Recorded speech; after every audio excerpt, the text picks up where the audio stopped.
Hi, everyone. Our gospel reflection for this Thursday is from Matthew's Gospel, chapter 6, 19 through 24. Jesus said, "Do not store up for yourselves treasures on earth, where moth and rust consume and where thieves break in and steal. But store up for yourselves treasures in heaven, where neither moth nor rust consumes and where thieves do not break in and steal. For where your treasure is, there your heart will be also. The eye is the lamp of the body. If your eye is healthy, your whole body will be full of light. But if your eye is unhealthy, your whole body will be full of darkness. If then the light in you is darkness, how great is the darkness?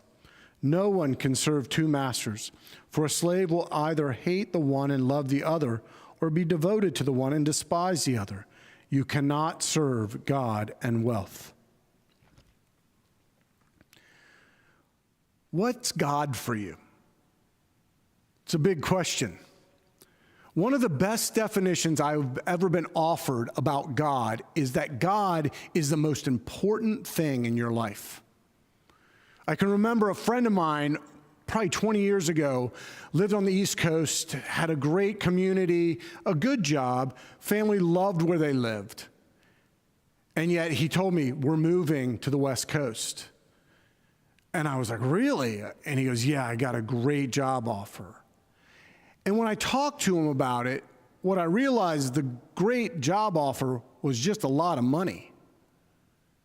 And I remember asking him, I said, "So are you excited about the job?" He goes, "Well, not really." Are you excited about where you'll live?" "Well, not really." And it was then that, without judgment, I realized, I was like, his God is money. That it was going to help him decide to move his entire family all the way across the country. And when I thought about that, I went home and I can remember thinking about it. And I thought, well, what's your God, Rob? Maybe it's money too. And when I thought about it more and more, we worked through what we give away each year, Jennifer and myself.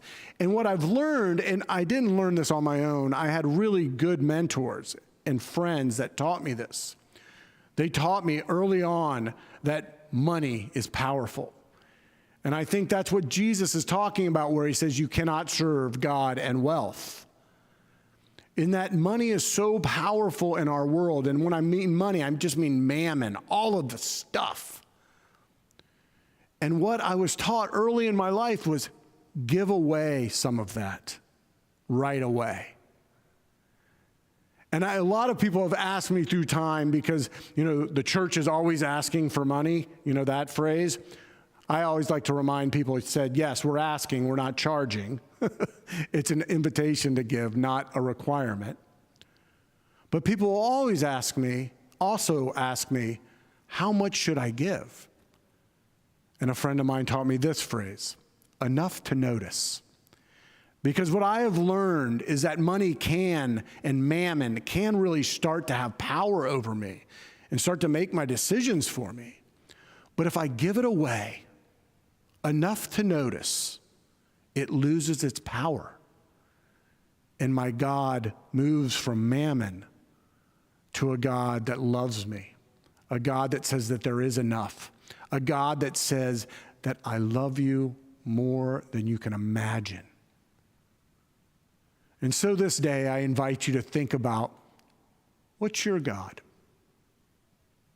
And how might you think about your life so that you can have a God that you want, a God that loves you, a God that cares. Amen.